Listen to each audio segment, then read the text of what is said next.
வணக்கம். செல்வகுமாரின் முக்கடல் காற்று பற்றிய அறிவிப்பும் இலங்கைக்கான வானிலை ஆய்வறிக்கையும் 2025 ஜனவரி 4 சனிக்கிழமை அதிகாலை நிலவர வானிலை பதிவு. அதிகாரப்பூர்வ முக்கடல் காற்று பற்றிய அறிவிப்பிற்கு இந்திய வானிலை ஆராய்ச்சி துறை அறிக்கையை பார்க்கவும். முக்கடல் காற்று பற்றிய அறிவிப்பு முதலிலே, தற்பொழுது மாலத்தீவு அருகே நீடித்துக் கொண்டிருக்கூடிய காற்று சுழற்சி காரணமாக குமரி கடல் பகுதிகளில் தற்பொழுது 65 கிலோமீட்டர் வேகம் கொண்ட காற்று வீசிக் கொண்டிருக்கிறது. குமரி முனையிலிருந்து சுமார் 260 கிலோமீட்டர் தொலைவு வரைக்கும் குமரி முனையிலிருந்து மாலத்தீவிற்கு பயணிக்கக்கூடிய வழித்தடத்தில் குமரி முனையிலிருந்து 250 கிலோமீட்டர் தொலைவு வரைக்கும் சுமார் 65 கிலோமீட்டர் வேகம் கொண்ட காற்றாக இருக்கிறது. ஆனால் இந்த காற்று இன்று ஒரு நாள் மட்டும்தான் இருக்கும். நாளையிலிருந்து அதோட தீவிரம் குறைந்துவிடும். காரணம், இந்த நிகழ்வானது கிழக்கு நோக்கி நகர்ந்து புதிய காற்று சுழற்சியோட போய் இணைப்பை ஏற்படுத்தி போகிற காரணத்தினாலே, இந்த நிகழ்வு கிழக்கு நோக்கி நகர காரணத்தினாலே குமரி கடல் காற்று வேகம் நாளையிலிருந்து குறையும். ஆக குமரி கடலில் மீன்பிடிப்பவர்கள் நாளையிலிருந்து மீன்பிடிப்பதற்கு முயற்சி செய்யலாம். ஆனால் அச்சுறுத்தும் காற்று இருக்கும் 6ஆம் தேதி வரை என்பதை புரிந்து கொள்ள வேண்டும். விட்டு விட்டு வீச அவ்வப்பொழுது வீசக்கூடிய காற்று குமரி கடல் மன்னார் வளைகுடால இருக்கும். ஆனால் இந்த உச்சபட்ச காற்று இன்றைக்கு ஒரு நாள் 4ஆம் தேதி இருக்கும். 5ஆம் தேதி முற்பகல் வரைக்கும் கூட இருக்க வாய்ப்பு இருக்கிறது. 6ஆம் தேதி நீங்கள் குமரி கடல் மன்னார் வளைகுடா ஒட்டுமொத்த தமிழ்நாட்டின் கரையில் மீன் பிடிக்கலாம். ஆனாலும் அடுத்த நிகழ்வு தமிழ்நாட்டின் மழை பொழிவை கொடுப்பதற்கு நெருங்கி வருகிற காரணத்தினாலே அந்த வாய்ப்பு ஓரிரு நாட்கள் மட்டுமே உங்களுக்கு கிடைக்கும். அதாவது 5ஆம் தேதி 6ஆம் தேதி 7ஆம் தேதி வரை தான் கிடைக்கும். 6ஆம் தேதி 7ஆம் தேதி தான் நல்ல வாய்ப்பாக கிடைக்கும். ஆனால் 8ஆம் தேதிக்கு பிறகு புதிய நிகழ்வின் காரணமாக கிழக்கு வடகிழக்கு திசை காற்று தமிழ்நாட்டின் கடலோர பகுதிகளில் கிழக்கு வடக்கு திசையிலிருந்து கரைக்கு நெருக்கமாக உள்ள கடற்பகுதிகளில் கிழக்கு வடகிழக்கு திசையிலிருந்து வீசும். இந்த காற்று எடை குறைந்த படகுக்கு மீண்டும் சவால் கொடுக்கும் காற்றாக இருக்கும். ஆனால் மாலத்தீவு, அதாவது தூத்துக்குடி கொழும்பு, தூத்துக்குடி மாலத்தீவு, தூத்துக்குடி லட்சத்தீவிற்கு பெரிய தோணிக்கு அச்சுறுத்தும் வகையில் அது இருக்காது என்று எதிர்பார்க்கப்படுகிறது. இருந்தாலும் வரக்கூடிய 5ஆம் தேதியிலிருந்து நீங்கள் சரக்கு போக்குவரத்தை நடத்த தொடங்கி வரக்கூடிய 10ஆம் தேதி வாக்கில் இருக்கக்கூடிய நிகழ்வோட தீவிரத்தன்மையை நீங்கள் அறிந்து தான் நீங்கள் செயல்பட வேண்டும்.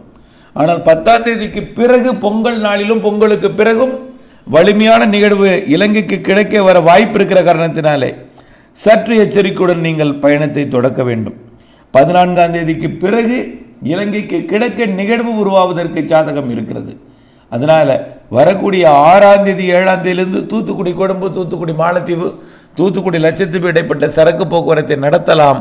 ஆனால் 12ஆம் தேதிக்கு பிறகு வரக்கூடிய நிகழ்வு, பொங்கலுக்கு பிறகு குறிப்பாக 14, 15 தேதியிலிருந்து வரக்கூடிய நிகழ்வு, 16லிருந்து 22ஆம் தேதிக்குள் அந்த நிகழ்வு இலங்கைக்கும் தமிழ்நாட்டுக்கும் நெருக்கமாக வந்து அமைந்து காற்று அச்சுறுத்தலை கண்டிப்பாக கொடுக்கும் என்பதனால 6ஆம் தேதியிலிருந்து 5ஆம் தேதியிலிருந்து இன்றைக்கு இரவிலிருந்து நாளை 5ஆம் தேதியிலிருந்து ஒரு 9ஆம் தேதி வரை நீங்கள் சரக்கு போக்குவரத்தை நடத்தலாம். மீன்பிடி தொழிலுக்கு ஏற்ற நாள் நாளை மறுநாள் 2 நாள் மட்டும் கண்டிப்பாக எடை குறைந்த படகுக்கு சவால் இருந்த காற்று மன்னார் வளைகுடா குமரி கடல் பகுதியில் இருக்கிறது. விசைப்படகுக்கு பிரச்சனை இருக்காது, அவர்களுக்கு கூட சவால் இருக்கும் என்பதை நினைவில் கொள்ள வேண்டும். கண்டிப்பாக 10ஆம் தேதிக்கு மேல் 12ஆம் தேதியிலிருந்து கண்டிப்பாக கடலுக்குள் இறங்குவதில் பிரச்சனை இருக்கும், தடைகள் இருக்கும். 14, 15 கண்டிப்பாக தடை இருக்கும் என்பதை நீங்கள் நினைவில் கொள்ள வேண்டும். 14, 15, 16, 22ஆம் தேதி வரைக்கும் தடை இருப்பதற்கு வாய்ப்பு இருக்கிறது. அதனால் வானிலை அப்டேட்ஸுடன் இணைந்திருப்பது கட்டாயமாகிறது. அடுத்தது இலங்கைக்கான வானிலை ஆய்வறிக்கை.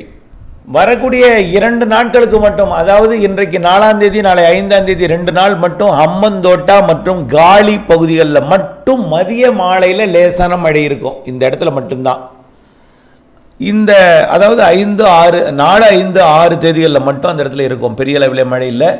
ஆனால் 7ஆம் தேதியிலிருந்து மீண்டும் இலங்கைக்கு மழைக்கு சாதகம் ஏற்படுகிறது. அடுத்த நிகழ்வு நெருங்கி வருகிற காரணத்தினாலே 8ஆம் தேதியிலிருந்து இலங்கைக்கு பெரும்பாலான இடங்களில் மழை வாய்ப்பை தருகிறது. 9ஆம் தேதியிலிருந்து கனமழை வாய்ப்பை தருகிறது. ஆங்காங்கே 10, 11, 12 தேதிகளிலே இலங்கைக்கு நல்ல மழை பொழிவை தருகிறது. அதாவது தமிழ்நாட்டிற்கும் மழைப்பொழிவை கொடுக்கும் என்று எதிர்பார்க்க போற நிகழ்வு இலங்கைக்கு தான் கூடுதல் மழைப்பொழிவை தரும். அடுத்தது தமிழ்நாட்டின் டெல்டா மாவட்டங்கள், தென் மாவட்டங்களுக்கு குறிப்பாக தென் கடலோரம் டெல்டா கடலோரத்துக்கு தான் நல்ல மழைப்பொழிவை கொடுக்கும், இலங்கைக்கு கொடுக்கும். ஆக இலங்கைக்கு நல்ல மழைப்பொழிவை கொடுக்க போகிறது அடுத்த நிகழ்வு, அதாவது வரக்கூடிய இந்த காற்று சுழற்சி 10ஆம் தேதியிலிருந்து. அது அது தொடர்ந்து மழைப்பொழிவை கொடுத்து கொண்டு தான் இருக்கும்போல் தெரிகிறது இலங்கைக்கு ஒரு தெளிவான வானமாக இருக்காது. 10ஆம் தேதியிலிருந்து 12ஆம் தேதி வரை மழைப்பொழிவை கொடுத்தாலும் அடுத்த நிகழ்வும் பொங்கல் பண்டிகையில் தமிழ்நாட்டிற்கே மழைப்பொழிவு எதிர்பார்க்கிற நிலையில் அதற்கு முன் இருக்கக்கூடிய இலங்கைக்கு கண்டிப்பாக பொங்கல் நாளிலும் போகி பண்டிகை நாளில் கூட பொங்கல் நாளில் கண்டிப்பாக மாட்டுப்பொங்கல் நாளிலும் கண்டிப்பாக இலங்கைக்கு ஒரு மிதமான லேசான மழைப்பொழிவையாவது கொடுக்கும். பொங்கலுக்கு பிறகு வரக்கூடிய நிகழ்வு, அதாவது 16ஆம் தேதியிலிருந்து 22ஆம் தேதி வரை வரக்கூடிய நிகழ்வு இலங்கைக்கு கனமழை பொழிவை கொடுக்கும். கண்டிப்பாக பொங்கலுக்கு பிறகு வரக்கூடிய நிகழ்வு இலங்கைக்கு கனமழை பொழிவு காத்திருக்கிறது. அதாவது தற்பொழுது பனிப்பொழிவு குளிர் வானிலை நிலவினாலும் வடக்கு கிழக்கு மாகாணங்களுக்கு கண்டிப்பாக தமிழ்நாட்டிற்கு மழை இருக்குன்னு சொல்லியிருக்கோம். அப்போ வடக்கு கிழக்கு மாகாணங்களுக்கும் மழைப்பொழிவு வரக்கூடிய நாட்களிலே 10ஆம் தேதியிலிருந்து கொடுக்க இருக்கிறது. 14, 15 கூட பொங்கல் நாளில் கூட மழை இருக்கலாம். 16லிருந்து மழைப்பொழிவு மேலும் தீவிரமடையும் 22ஆம் தேதி வரைக்கும். அதே போல் ஜனவரி மாத இறுதி நாட்களிலும் மழை வாய்ப்பு தெரிகிறது. பிப்ரவரியிலும் தூறல் சாரல் மழைப்பொழிவு காற்று சுழற்சி மழை இருக்கிறது. மார்ச்லேயும் காற்று சுழற்சி மழைப்பொழிவுகள் இருக்கிறது. ஏப்ரல் மே கண்டிப்பாக வலிமையான நிகழ்வால் நல்ல மழைப்பொழிவு தமிழ்நாட்டுக்கே எட்டி பார்க்கும் என்று எதிர்பார்க்கிற நிலையில் அதற்கு முன் இருக்கக்கூடிய இலங்கைக்கு நல்ல மழைப்பொழிவை கொடுக்கும். கண்டிப்பாக வரக்கூடிய ஏப்ரல் மே கண்டிப்பாக கோடை மழை, சராசரிக்கு கூடுதல் மழைப்பொழிவு இலங்கைக்கும் இருக்கிறது.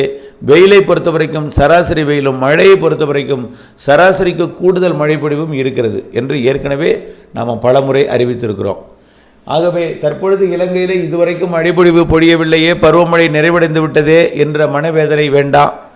ஏற்கனவே முல்லைத்தீவு உள்ளிட்ட பகுதிகளில் வெள்ளப்பெருக்கு ஏற்படுத்திய இடத்திலெல்லாம் போதும் என்று இருக்கிறார்கள். ஆனால் ஒரு சில இடங்களில் இன்னும் போதுமான மழை இல்லை.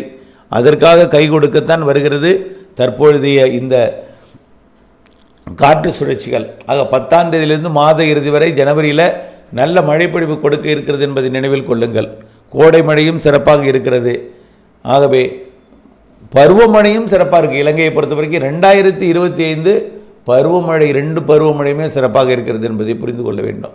ஆனால் நீங்கள் மழை ஒரு குறைந்த நாளிலே அதிக மழைப்பொழிவு தரும், குறைந்த மணி நேரத்தில் அதிக மழைப்பொழிவு தரும். அவற்றையெல்லாம் நீங்கள் சமாளிப்பதற்கும் அதை பயன்படுத்துவதற்கும் ஏற்ற பண்ணை குட்டைகள் அமைத்து வானிலை அப்டேட்ஸுடன் இணைந்திருந்து எந்த நேரமும் தயார் நிலையில் பண்ணை குட்டையை வைத்து பண்ணை குட்டையை நிரப்பி நீங்கள் கவலையின்றி கைவசம் நீரை வைத்துக்கொண்டு கவலையின்றி விவசாயம் செய்ய அன்போடு கேட்டுக்கொள்கிறேன். இணைந்தே இருங்கள். அப்டேட்ஸுடன் வானிலை மாறுதலடைந்து பணி செய்திடுங்கள். இடைவெளி அறிந்து அறுவடை செய்திடுங்கள். நன்றி.